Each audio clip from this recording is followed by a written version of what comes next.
ಆರ್ಯಕಾರ್ತ್ಯಾಯನಿ ಶ್ರೀ ಮಹಾದೇವಿ ಕೊರಕೋಡು ದೇವಸ್ಥಾನ ನವರಾತ್ರಿ ಉತ್ಸವ ಕಳೆದ ಸೆಪ್ಟೆಂಬರ್ 22ರಿಂದ ಆರಂಭಗೊಂಡು ನಾಳೆ ಅಕ್ಟೋಬರ್ 2ರವರೆಗೆ ರಥೋತ್ಸವದೊಂದಿಗೆ ಸಮಾಪ್ತಿಗೊಳ್ಳುತ್ತದೆ.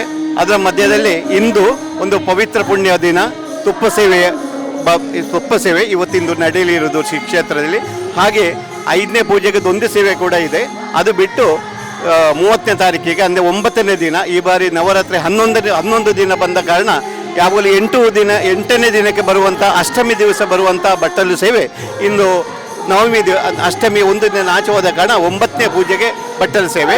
ಅದರ ನಂತರ ಈ ಕ್ಷೇತ್ರದ ಬಗ್ಗೆ ಹೇಳುವುದಾದರೆ 1908ರಲ್ಲಿ ಇವರು ನಮ್ಮ ಕ್ಷೇತ್ರದ ದರ್ಶನ ಪಾತ್ರಿಗಳು. ಇವರ ಮನೆಯಲ್ಲಿ ಇವರ ಅಜ್ಜ ಪ್ರತಿಷ್ಠಾಪಿಸಿದಂಥ ಒಂದು ದೇವಸ್ಥಾನ ತರವಾಡು ಮನೆಯಲ್ಲಿ. ಮತ್ತು 1910ರಲ್ಲಿ ಈ ಸ್ಥಳದಲ್ಲಿ ಈ ಕ್ಷೇತ್ರವನ್ನು ನಿರ್ಮಾಣ ಮಾಡ್ತಾರೆ. ಅನಂತರ ಕ್ಷೇತ್ರ ಹಾಗೆ ಆಡಳಿತ ಮುಕ್ತೇಶ್ವರರು ಹಿಂದಿನ ಇವರ ಅಜ್ಜಂದಿರ ಕಾಲದಿಂದ ನಡ್ಕೊಂಡು ಬರ್ತದೆ. ಆ ಸಮಯಕ್ಕೆ ಒಂದು ಬ್ರಹ್ಮಕಲಶ ಕೂಡ ನಡೀತದೆ. ಅದರ ನಂತರ 1945ರವರೆಗೆ ಇವರ ಅಜ್ಜ ಅಣ್ಣೋಜಿ ಪಾತ್ರಿ ಇವರು ಕೂಡ ನಿಧನರಾಗ್ತಾರೆ. ಅನಂತರ ಇವರ ದುರ್ಗೋಜಿರಾವ್ ಅವರಿಗೆ ಕೂಡ ಇದು ಇದರ ಆಡಳಿತ ಹೋದ ನಂತರ 59ನೇ ಇಸವಿಯಲ್ಲಿ ಸಂಜೀವರಾವ್ ಇವರ ತಂದೆಯವರು ಅವರು ಇದರ ಆಡಳಿತ ಮುಕ್ತೇಶ್ವರರಾಗಿ 1982ರವರೆಗೆ ಅವರು ಮುಕ್ತೇಶ್ವರರಾಗಿರ್ತಾರೆ. ಅನಂತರ ಇವರ ಅಣ್ಣ ಅಂದರೆ ಬಿ ಪುರುಷೋತ್ತಮರಾವ್ ದರೇಕರ್ ಅವರು ಈಗ ಕ್ಷೇತ್ರದ ಆಡಳಿತ ಮುಕ್ತೇಶ್ವರರಾಗಿ ಈಗ ಈ ಕ್ಷೇತ್ರದ ಈ ಅಭಿವೃದ್ಧಿ ಕಾರ್ಯ, ಈ ಪುಣ್ಯ ಕಾರ್ಯಗಳೆಲ್ಲ ಅವರ ನೇತೃತ್ವದಲ್ಲಿ ಹಾಗೂ ಅವರ ತಮ್ಮರಾದ ಚಂದ್ರಶೇಖರ ರಾವ್ ಇವರ ಕ್ಷೇತ್ರ ದರ್ಶನ ಪಾತ್ರಿಗಳು ಇವರ ನೇತೃತ್ವದಲ್ಲಿ ಬಹಳ ವಿಜೃಂಭಣೆಯಿಂದ ಈ ನವರಾತ್ರಿ ಉತ್ಸವ ನಡೀತಾ ಇದೆ. ಅಂದರೆ ಇಲ್ಲಿ ಕ್ಷೇತ್ರದಲ್ಲಿ ಒಂದೇ ಪಾಣಿಪೀಠದಲ್ಲಿ 2 ದೇವರ ಪ್ರತಿಷ್ಠೆ, ಮಾರಿಯಮ್ಮ ಮತ್ತು ದುರ್ಗಾ 2 ಸೇರಿ ಭದ್ರಕಾಳಿಯ ಅಂಶ.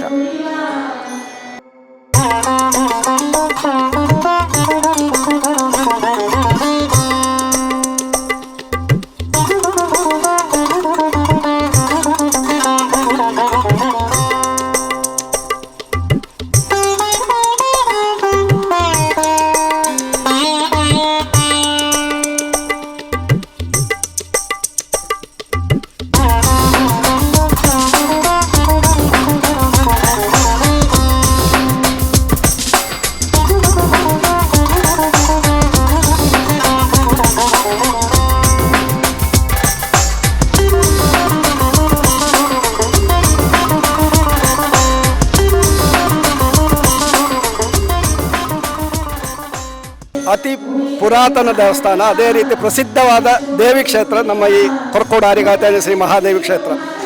ಇಲ್ಲಿ ನವರಾತ್ರಿಯ 10 ದಿನಗಳಲ್ಲಿ ವಿಶೇಷ ಸೇವೆಗಳಿದೆ. ಈಗ ಮೊದಲನೇ ದಿನ ಚಂಡಿಕಾ ಹೋಮ, 3ನೇ ದಿನ ತುಪ್ಪ ಸೇವೆ, ವೃತ ಸೇವೆ ಅಂತೇಳಿ. ಅದರ ವಿಶೇಷ ಅಂತೇಳಿದರೆ ಮದುವೆಯಾಗಿ ಸಂತಾನ ಆಗದಿದ್ದವರಿಗೆ ಆ ತುಪ್ಪ ಸೇವೆಯಲ್ಲಿ ಭಾಗವಹಿಸಿ ಆ ಪ್ರಸಾದ ಸ್ವೀಕರಿಸಿದರೆ ಆ ದೇವಿಯ ಅನುಗ್ರಹದಿಂದ ಅವರಿಗೆ ಸಂತಾನ ಪ್ರಾಪ್ತಿ ಆಗಿಯೇ ಆಗ್ತದೆ.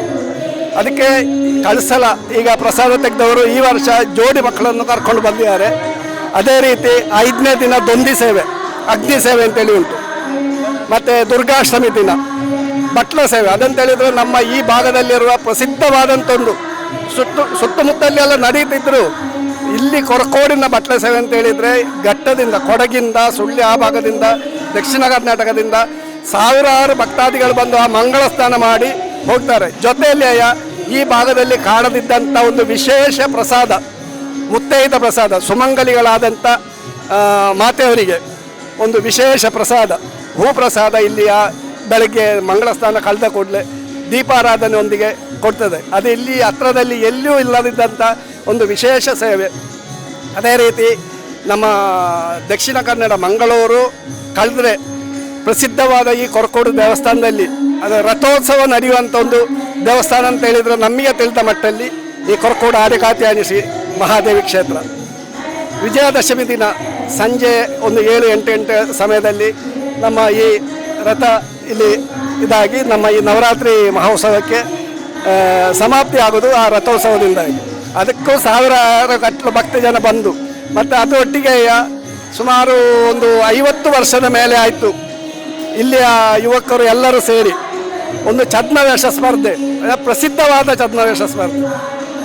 ಅದಕ್ಕೆ ಅಂತ ಹೇಳಿದರೆ ನಮಗೆ ಈ ಸ್ಥಳ ಸೌಕರ್ಯ ಸಾಕಾಗೋದಿಲ್ಲ. ಆ ರೀತಿಯಲ್ಲಿರುವ ಭಕ್ತಾದಿಗಳು ಅದೇ ರೀತಿಯಲ್ಲಿ ಕಲಾಭಿಮಾನಿಗಳು ಬಂದು ಆ ಕಾರ್ಯಕ್ರಮವನ್ನು ಒಳ್ಳೆ ಚಂದದಲ್ಲಿ ನಮಗೆ ತೋರಿಸ್ತಾ ಸಹಕರಿಸಿ ಒಳ್ಳೆ ಚಂದ ರೀತಿಯಲ್ಲಿ ಮಾಡಿಸ್ತಿದ್ದಾರೆ. 5ನೇ ಪೂಜೆಗೆ ದೊಂದಿ ಸೇವೆ, ದುರ್ಗಾಷ್ಟಮಿ ಅದು 30ನೇ ತಾರೀಕಿಗೆ ಬಟ್ಲ ಸೇವೆ, ಜೊತೆಯಲ್ಲಿ ಮಹಾನವಮಿ ದಿನ ಆಯುಧ ಪೂಜೆ ಇತ್ಯಾದಿಗಳೆಲ್ಲ ನಡೀತದೆ.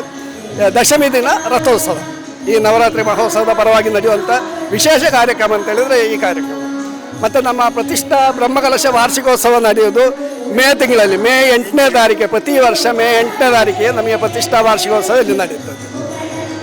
ಮೊದಲು ಮಾರಿ ಪೂಜೆ ಎಂಬ ಹೆಸರಿನಲ್ಲಿ ಈ ಕ್ಷೇತ್ರದಲ್ಲಿ ನಡೀತಾ ಇತ್ತು. ಅನಂತರ ಅದು ಈ ನಮ್ಮ ಸಮಾಜದ ಬದಲಾವಣೆಯಲ್ಲಿ ಬಂದಾಗೆ ಅದು ಫಲರಾಶಿ ಪೂಜೆಯಾಗಿ ಮಾರ್ಪಾಡಿಕೊಂಡಿತ್ತು. ಅಂದರೆ ಫಲರಾಶಿ ಪೂಜೆ ಅಂದರೆ ಫಲವಸ್ತುಗಳು, ತೆಂಗಿನಕಾಯಿ, ಇದನ್ನು ಈ ಕ್ಷೇತ್ರದಲ್ಲಿ ಶ್ರೀ ರಣಕಂಬಕ್ಕೆ ಅರ್ಪಿಸುವಂಥದ್ದು. ಈ ಸ್ಥಳ ಪ್ರಸಿದ್ಧವಾಗಿ ತಿಳಿದ ಮಾರಿಗುಡಿ ಎಂಬ ಹೆಸರಿನಲ್ಲಿ ಪ್ರಸಿದ್ಧವಾಗಿ ತಿಳಿಯುದು. ಈಗ ಕೊರಕೋಡು ದೇವಸ್ಥಾನ ಅಂತ ಹೇಳಿದರೆ ಅದು ಮಾರಿಗುಡಿ, ಜೊತೆಯಲ್ಲಿ ಆರ್ಯಕಾತ್ಯಾಯನಿ ಮಹಾದೇವಿ ಕ್ಷೇತ್ರ ಅಂತ ಹೇಳಿದರು. ಮಾರಿಗುಡಿ ಅಂತ ಹೇಳಿದರೆ ಮಾತ್ರ ಎಲ್ಲರಿಗೂ ಬೇಗ ತಿಳುವಳಿಕೆ ಬರುವಂಥ ಒಂದು ಕ್ಷೇತ್ರ ಮಾರಿಗುಡಿ ಅಂತೇಳಿ.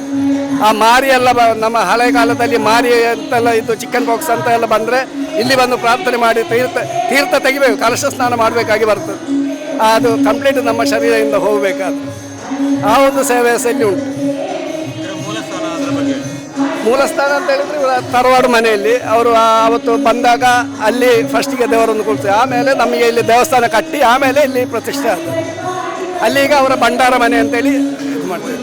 ಮೂಲಸ್ಥಾನ ಹೇಳಿದರೆ ಕೊಲ್ಲಾಪುರ ಶಿವ ಎಂಬಭವನಿ, ಅಲ್ಲಿಂದ ಬಂದದ್ದು ಇಲ್ಲಿ ನೆಲೆಗೊಂಡದ್ದು ಕೊರ್ಕೋಡ್ನಲ್ಲಿ ದರಕಾರಿ ಕುಟುಂಬದವರಿಂದ ಅವರಿಂದ ನೆಲೆಗೊಂಡು ಅವರ ಮನೆಯಲ್ಲಿ ಕಾರ್ಯಕ್ರಮವನ್ನೆಲ್ಲ ಮಾಡ್ತಾ ಇದ್ದದ್ದು. ಮನೆಯಲ್ಲಿ ಸೌಕರ್ಯ ಸಾಕಾಗದೇ ಇರುವ ಕಾರಣ, ಅದನ್ನು ಭಕ್ತಾದಿಗಳು ಹೆಚ್ಚು ಸಂಖ್ಯೆಯಲ್ಲಿ ಬರುವ ಕಾರಣ ಮನೆಯವರ ಎಲ್ಲರ ಒತ್ತಾಯದ ಮೇರೆಗೆ, ಎಲ್ಲರ ಅಪೇಕ್ಷೆ ಮೇರೆಗೆ ಇಲ್ಲಿ 100 ವರ್ಷ ಹಿಂದೆ ಹಿರಿಯೂರಿಂದ ಒಂದು ದೇವಸ್ಥಾನವನ್ನು ಕಟ್ಟಬೇಕೇಳಿ ಕಂಡ ಪ್ರಕಾರ ದರ್ಶಿನಿ ಮುಖಾಂತರ ಇಲ್ಲಿ ಕುತ್ತಿ ಹಾಕಿ ಕಟ್ಟಿದ. ಇದು ಯಾರೇ ವಾಸ್ತುಶಿಲ್ಪಿಯಿಂದ ಆದದಲ್ಲ, ದೇವರ ಮುಖಾಂತರವೇ ದರ್ಶನ ಮುಖಾಂತರವೇ ಕಟ್ಟಿದದ್ದು ಹೇಳುವುದನ್ನು ನಾವು ಹಿರಿಯರಿಂದ ತಿಳ್ಕೊಂಡು ಬಂದದ್ದು.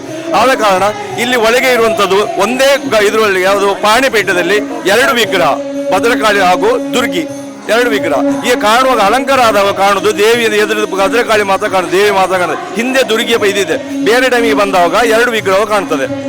ಮತ್ತು ವಿಶೇಷ ಇಲ್ಲಿ ಬಟ್ಟಲ ಸೇವೆ ಎಂಬುದು ಹಿಂದಿನ ಕಾಲದಲ್ಲಿ ಹೇಳಿದ್ರೆ ಮೈ ಮೇಲೆ ಆವೇಶವಾಗಿ ಕೆಲವರಿಗೆಲ್ಲ ಇಟ್ಕೊಳ್ತಾರಲ್ಲ, ಪ್ರೇತ ಭೂತಾದಿಗಳೆಲ್ಲ, ಅದು ಮೇಯ್ನ್ ಮುಖ್ಯವಾಗಿ ಅದು ಇಲ್ಲಿ ಪರಿಹಾರ ಆಗುವಂಥದ್ದು ಬಟ್ಟಲ ಸೇವೆಗೆ.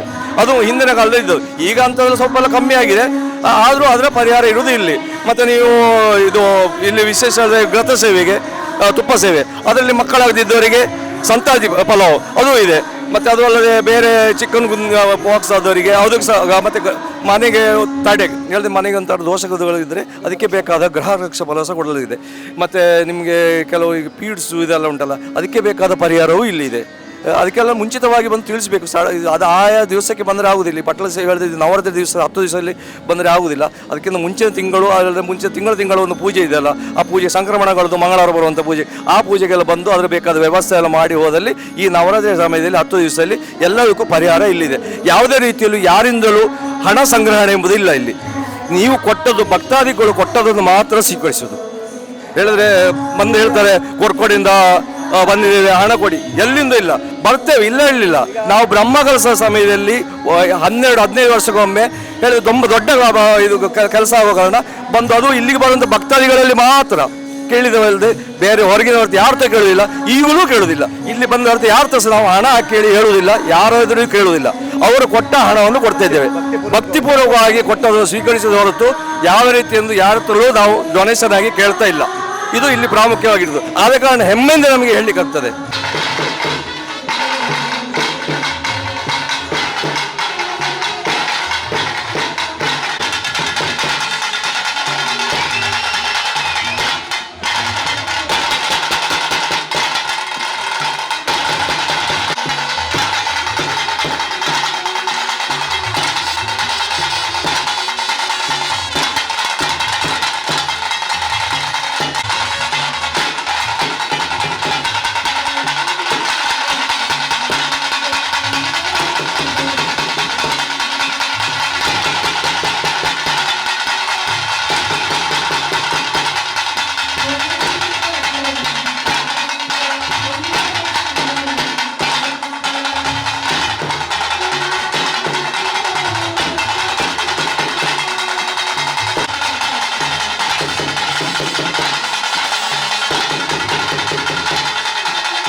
ಸಂತಸ ಹೇಳಿದ್ರೆ ಬೆಳಿಗ್ಗೆ 9 ಗಂಟೆಗೆ ಇಲ್ಲಿಂದ ಮೆರವಣಿಗೆ ಮುಖಾಂತರ ಹೋಗ್ತದೆ. ಮೆರವಣಿಗೆ ಹೇಳಿದ್ರೆ ನಗರ ಇಡೀ ಪ್ರದರ್ಶನ ಬಟ್ಟಲ್ ಯಾವುದು 30ನೇ ತಾರೀಕು ಬೆಳಿಗ್ಗೆ 9 ಗಂಟೆಗೆ ನಗರ ಪ್ರದಕ್ಷಿಣೆ ಆಗಲಿ ಉಂಟು. ಪ್ರಮುಖವಾದ ಬೀದಿಗಳಲ್ಲೆಲ್ಲ ಹೋಗಿ ಪ್ರದಕ್ಷಿಣೆ ಆಗಿ ಸಾಧಾರಣ ಇಲ್ಲಿ ಒಂದು 2-3 ಗಂಟೆಗೆ ಅವರು ತಲುಪ್ತಾರೆ ಹಿಂದಕ್ಕೆ ಬಂದ ನಂತರ ಅದರ ನಂತರ ಮತ್ತೆ ಇಲ್ಲಿ ಆಗುವಂಥ ಅದರ ಬೇಕಾದ ವ್ಯವಸ್ಥೆಗಳಲ್ಲಾಗಿ ಮಧ್ಯಾಹ್ನ ಒಂದು 2-3 ಗಂಟೆಗೆ ಬಟ್ಟಲು ಏರಿಸಿ ಅದಕ್ಕೆ ಬೇಕಾದ ಬೆಂಕಿಯನ್ನೆಲ್ಲ ಕೊಟ್ಟ ನಂತರ ರಾತ್ರಿ 2 ಗಂಟೆ 3 ಗಂಟೆ ಆಗ್ತದೆ. ಆ ನೀರು ಸ್ನಾನ ಮಾಡುವಾಗ ಅದು ಕುದಿ ಬರ್ತಾ ಇರ್ತದೆ ಆ ಮಂಗಳ ಸ್ನಾನ. ಆ ಮಂಗಳ ಸ್ನಾನದಲ್ಲಿ ಯಾರಿಗಾದರೆ ಆವೇಶ ಇದ್ದರೆ ಮುಂಚೆ ತಿಳಿಸಿದಲ್ಲಿ ಆ ಸಮಯಕ್ಕೆ ಒಳಗೆ ಹೋಗುವಾಗಿಲ್ಲ. ಶುದ್ಧದಲ್ಲಿ ಆ ದಿವಸ ಯಾರು ಶುದ್ಧದಲ್ಲಿದ್ದರೆ ಅವರಿಗೆ ಮಾತ್ರ ಒಳಗೆ ಪ್ರವೇಶ ಬಿಡ್ತದೆ. ಇಲ್ಲಿ ಅವರಿಗೆ ಮಾತ್ರ ಮಂಗಳ ಸ್ನಾನ ಮಾಡಲಾಗುವುದು, ಅದು ವಿಶೇಷ. ಅದಾದ ನಂತರ ಮುತ್ತೈದರಿಗೆ ಪ್ರಸಾದ ಹೇಳಿದ್ರೆ ಮದುವೆ ಆದ ಹೆಂಗಸರಿಗೆ ಎಲ್ಲರಿಗೆ ಪ್ರಸಾದ ಕೊಡಲಾಗುವುದು. ಬಳೆ ಹೂವಿಗೆ ಎಲ್ಲ ಕೊಡ್ತದೆ, ಪ್ರಸಾದವಾಗಿ ಕೊಡಲಾಗುವುದು. ಅದಾದ ಮತ್ತೆ ಆ ದಿವಸಕ್ಕೆ ಮತ್ತೆ ರಾತ್ರಿ ಆಯುಧ ಪೂಜೆ, ನವಮಿ ಪೂಜೆ ರಾತ್ರಿ ನಡೆಯುವಂಥದ್ದು. ಮತ್ತೆ ಮರು ದಿವಸ ವಿಜಯದಶಮಿ ರಥೋತ್ಸವ ಇದೇ ಕಾರ್ಯಕ್ರಮ ನಡೀತದೆ ಇಲ್ಲಿ. ಮತ್ತೆ ವಿಜಯದಶಮಿ ಒಂದು ಬೆಳಿಗ್ಗೆ ವಿದ್ಯಾರಂಭ ಇದೆ. ಸಾಧಾರಣ ಒಂದು 200 ಮಕ್ಕಳವರೆಗೆ ಬೆಳಿಗ್ಗೆ ವಿದ್ಯಾರಂಭ ಆಗ್ತದೆ. ಬೆಳಿಗ್ಗೆ ವಿದ್ಯಾರಂಭ ಅದು ಬೆಳಿಗ್ಗೆ ಒಂದು 8 ಗಂಟೆಯಿಂದ ಮಧ್ಯಾಹ್ನ 12 ಗಂಟೆವರೆಗೆ ವಿದ್ಯಾರಂಭ ಇದೆ.